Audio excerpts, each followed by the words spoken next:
Assalamualaikum warahmatullahi wabarakatuh. Selamat pagi anak-anak. Tetap semangat ya. Kali ini kita akan belajar tentang beriman kepada Allah dengan tema kita yaitu mengenal Allah Subhanahu wa taala melalui sifat-sifatnya. Mari kita belajar. Sebelumnya marilah kita awali kegiatan pada hari ini dengan membaca doa sebelum belajar terlebih dahulu. Mari kita baca bersama-sama. Bismillahirrahmanirrahim.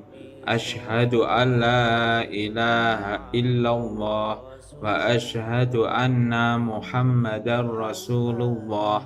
Raditu billahi rabba wa bil islami dina wa bi Muhammadin nabiyya wa rasula wa bil Qur'ani imama. Rabbis rahli sadri wa yassirli amri wahlul 'uqdatam min lisani yafqahu qawli. Rabbana la ilma lana illa ma 'allamtana innaka antal alimul hakim. Rabbi zidni ilma warzuqni fahma waj'alni minas solihin. Amin ya rabbal alamin.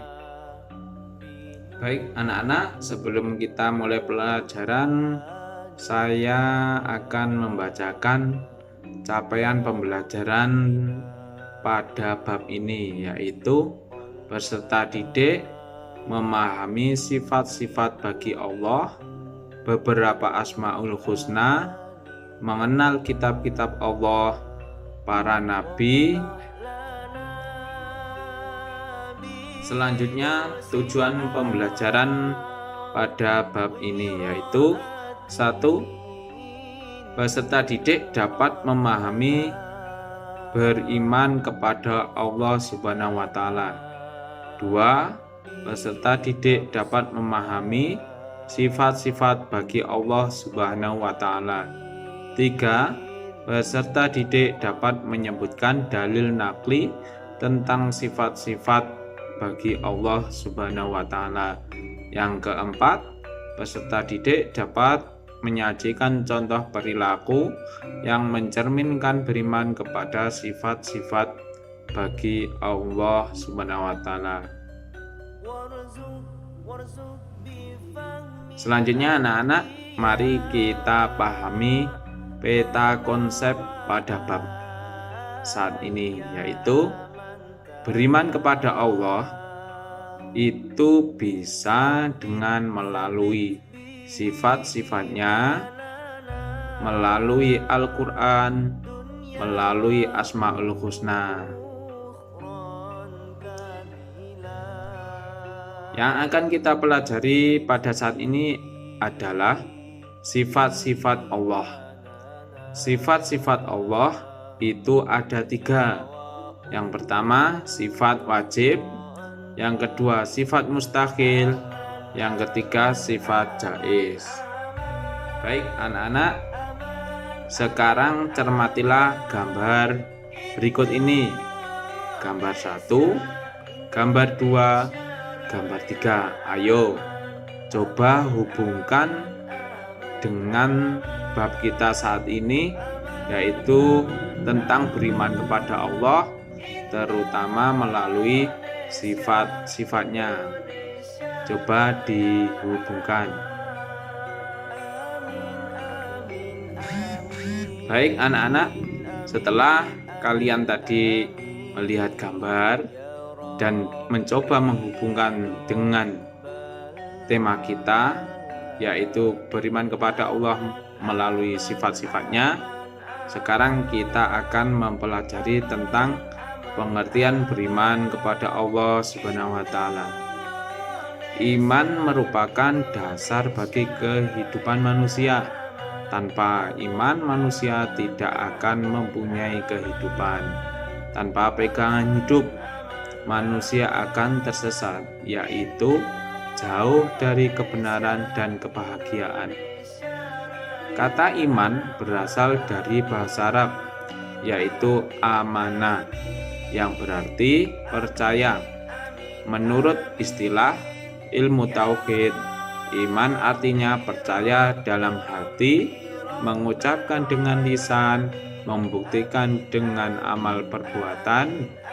Jadi, pengertian iman kepada Allah adalah membenarkan dalam hati bahwa Allah itu ada dengan segala sifat kesempurnaannya. Seorang muslim mengucapkan adanya Allah dengan lisan dan bersedia melakukan dengan amal perbuatan apa yang telah dibenarkan dalam hatinya.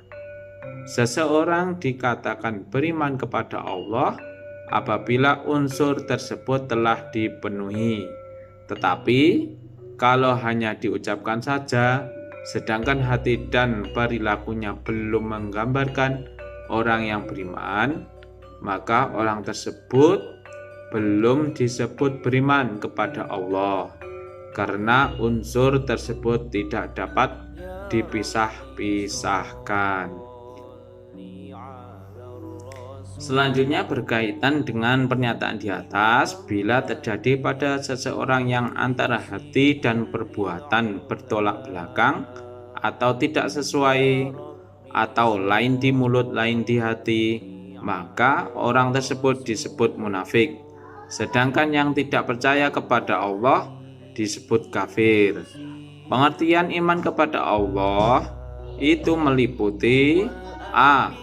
Membenarkan dengan yakin akan keadaan Allah beserta sifat-sifat kesempurnaannya. B. Membenarkan dengan yakin akan keesaan Allah, yaitu meliputi 1. Esa dalam sifatnya, 2. Esa dalam zatnya, 3. Esa dalam perbuatannya. Perintah beriman kepada Allah tercantum dalam rukun iman, yakni 1. Iman kepada Allah, 2. Iman kepada malaikat, 3. Iman kepada kitab-kitab, 4. Iman kepada para rasul, 5. Iman kepada hari kiamat, yang terakhir atau yang keenam, iman kepada takdir Allah atau qada dan qadar Allah. Selanjutnya kita akan membaca dalil nakli beriman kepada Allah Subhanahu wa taala. Apa itu dalil nakli anak-anak? Dalil nakli adalah dalil yang bersumber dari Al-Qur'an dan Al-Hadis. Allah Subhanahu wa taala bersifat dengan sifat kesempurnaan yang mutlak, dan sifat-sifat tersebut adalah banyak. Walau bagaimanapun Allah Subhanahu wa taala menjelaskan sebagian dari sifat-sifatnya kepada manusia melalui Al-Qur'an. Seperti Allah Subhanahu wa taala Maha mendengar dan Maha mengetahui dan sebagainya. Seperti dalam Quran surat An-Nisa ayat 149 yang berbunyi, A'udzu billahi minasyaitonir rajim. Bismillahirrahmanirrahim. In tubdu khairan aw tukhfuhu aw ta'fu an su'in fa innallaha kana afuwan qadira. Yang artinya, jika kamu menyatakan sesuatu kebajikan, menyembunyikannya atau memaafkan suatu kesalahan orang lain, maka sungguh Allah Maha Pemaaf, Maha Kuasa.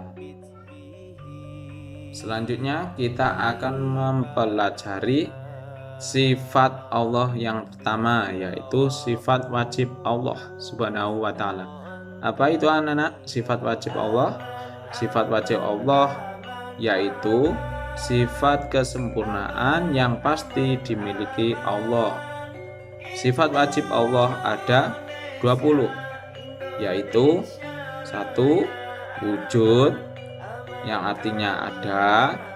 2. Qidam, yang artinya terdahulu atau awal. Yang ketiga baqa, artinya kekal. Mukhalawatul lil hawadisi, artinya berbeda dengan makhluk ciptaannya. 5. Qiyamuhu binafsihi, atau berdiri sendiri. Yang keenam, wahdaniyah, yang artinya tunggal atau esa. Yang ketujuh, kudrat, yang artinya berkuasa. 8. Irodat, yang artinya berkehendak. Yang 9, ilmun, artinya mengetahui. 10. Hayat, yang artinya maha hidup. Yang ke-11, sama, yang artinya mendengar. Yang ke-12, basar, yang artinya melihat. Yang ke-13, kalam, yang artinya berfirman. Yang ke-14, qadiron, yang artinya berkuasa. Yang ke-15, muridan, artinya berkehendak. Yang ke-16, aliman, yang artinya mengetahui. Yang ke-17, hayyan, artinya hidup. Yang ke-18, sami'an, yang artinya mendengar. Yang ke-19, basiron, yang artinya melihat. Yang ke-20, mutakaliman, yang artinya berfirman atau berkata-kata. Baik anak-anak, selanjutnya kita akan mempelajari sifat Allah yang kedua, yaitu sifat mustahil bagi Allah. Kira-kira anak-anak sudah tahu apa belum apa itu sifat mustahil Allah?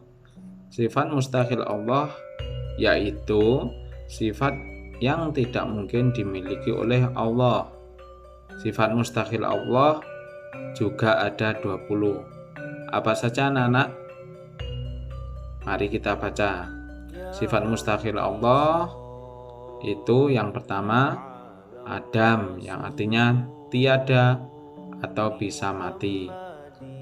2. Hudud, yang artinya baharu atau bisa diperbarui. Yang ketiga, fana, yang artinya binasa atau tidak kekal atau bisa mati. Yang keempat, mumat salatu lil hawadisi, artinya menyerupai makhluknya. Yang kelima, qiyamuhu bi ghairihi, berdiri dengan yang lain. 6. Ta'adud, artinya berbilang-bilang atau lebih dari satu. Yang ketujuh, azun, artinya lemah. 8. Karohah, yang artinya terpaksa. Yang ke-9, jahlun, artinya bodoh. Yang ke-10, mautun, artinya mati. Yang ke-11, samamun, artinya tuli. 12. Umyun, artinya buta. 13. Bukmun, bisu. 14. Kaunuhu azizan, artinya zat yang lemah. 15. Kaunuhu karihan, yang artinya zat yang terpaksa. 16. Kaunuhu jahilan, artinya zat yang bodoh. 17. Kaunuhu mayitan, artinya zat yang mati. 18. Kaunuhu as-sama, artinya zat yang tuli. 19. Kaunuhu a'ma, yang artinya zat yang buta. 20. Kaunuhu abgama, artinya zat yang bisu. Jadi anak-anak, sifat-sifat yang disebutkan tadi merupakan termasuk sifat mustahil Allah. Jadi tidak mungkin Allah mempunyai sifat-sifat tersebut. Selanjutnya sifat yang ketiga. Kira-kira sifat apa itu anak-anak? Ya, sifat jaiz bagi Allah Subhanahu wa taala. Apa itu sifat jaiz bagi Allah Subhanahu wa taala? Sifat jaiz Allah yaitu sifat yang bebas bagi Allah. Maksudnya bebas berkehendak. Sifat jaiz Allah ada satu, yaitu Allah Subhanahu wa taala bebas berkehendak sesuatu atau tidak berkehendak. Contohnya, 1. Allah bebas menjadikan bayi yang ada dalam kandungan itu laki-laki atau perempuan. Contoh yang kedua, Allah bebas mengabulkan atau tidak doa manusia di dunia. Jadi, dan masih banyak lagi contoh-contoh yang lainnya. Itu merupakan bukti bahwa Allah mempunyai sifat jaiz. Apa tadi anak-anak?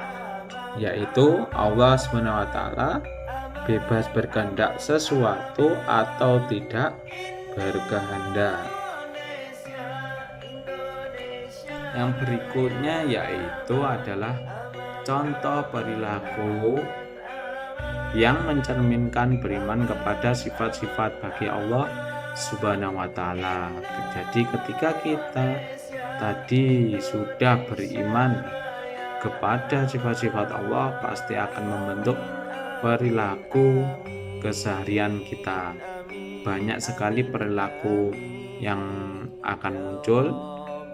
Di antara contohnya yaitu yang pertama, berdoa dan bersyukur. Kenapa? Karena kita yakin bahwa Allah itu ada. Berdoa itu memohon, bersyukur itu berterima kasih. Yang kedua, menunjukkan kejujuran karena kita yakin bahwa Allah itu Maha mengetahui. Jadi kita selalu berbuat kejujuran. Yang ketiga, berlaku adil dan tidak membeda-bedakan. Yang keempat, menunjukkan kedamaian dan kerelaan untuk berdamai karena kita yakin bahwa yang sempurna itu Allah. Mungkin kita punya salah, jadi ketika diajak berdamai kita mau atau mendukungnya. Yang kelima atau contoh yang terakhir yaitu menghormati keimanan dan berusaha meningkatkannya. Jadi keimanan seseorang itu kadang naik, kadang turun.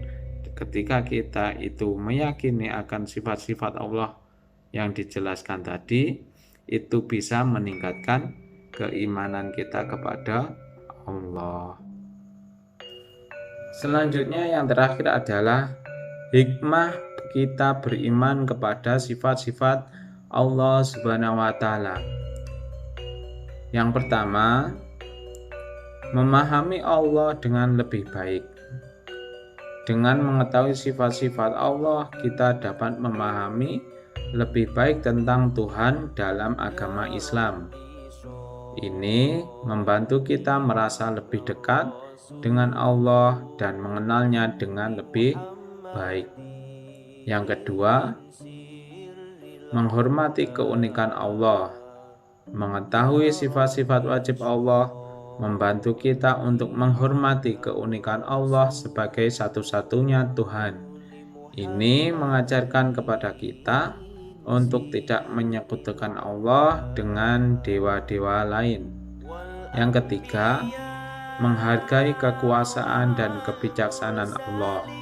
Sifat-sifat mustahil Allah mengajarkan kepada kita tentang kekuasaan dan kebijaksanaan Allah yang luar biasa. Kita belajar bahwa Allah adalah Tuhan yang sempurna, yang tidak memiliki kelemahan. Yang keempat, menemukan kedekatan dengan Allah melalui sifat jaiz. Sifat-sifat jaiz Allah seperti mendengar doa dan mengampuni dosa mengajarkan kepada kita tentang kasih sayang dan kemurahan Allah. Ini memberikan harapan dan membuat kita merasa dekat dengan Allah ketika berdoa dan beribadah. Yang kelima, menumbuhkan sikap baik dan taat. Pengetahuan tentang sifat-sifat Allah membantu kita untuk mengembangkan sikap baik dan taat dalam kehidupan sehari-hari. Kita belajar untuk menjadi lebih baik, adil, dan penyayang seperti Allah Subhanahu wa Ta'ala. Demikian tadi penjelasan dari materi beriman kepada Allah melalui sifat-sifatnya. Baik anak-anak, mungkin Sementara cukup sekian penjelasan hari ini. Nanti kita bisa sambung di materi yang lain atau materi yang lebih dalam. Mari kita tutup materi ini dengan membaca hamdalah dan doa penutup majelis. Alhamdulillahirabbil alamin. Subhanakallahumma wa bihamdika asyhadu alla ilaha illa anta astaghfiruka wa atubu ilaik. Kurang lebihnya mohon maaf. Assalamualaikum warahmatullahi wabarakatuh.